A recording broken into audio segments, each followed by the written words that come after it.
noong ikadalawa ng Oktubre. Isang ina ang tila nawawala na ng pag-asang mahanap pa ang kanyang anak. Si Julius ay 15 taong gulang, pang-8 sa 16 na anak ni Nanay Judy, at dahil sa sitwasyon ng kanilang pamilya ay ninais na ni Julius maghanap buhay.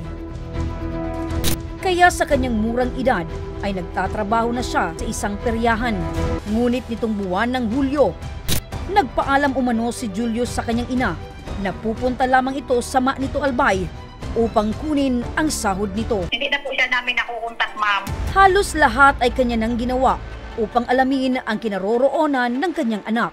Ngunit tila hindi sapat ang kanyang kakayanan, kung kaya't sa natitira pa nitong pag-asa ay idinulog niya na sa programang Tabang Ora mismo ang kanyang hinaing.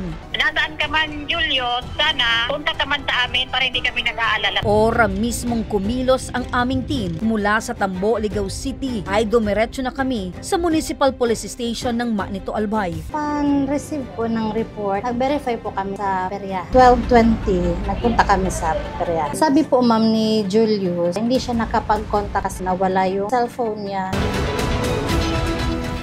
Sa agarang pakikipagtulungan, ang 2 buwang paghahanap ay natuldukan na. Papasalamat po ako sa Tabang Ora mismo.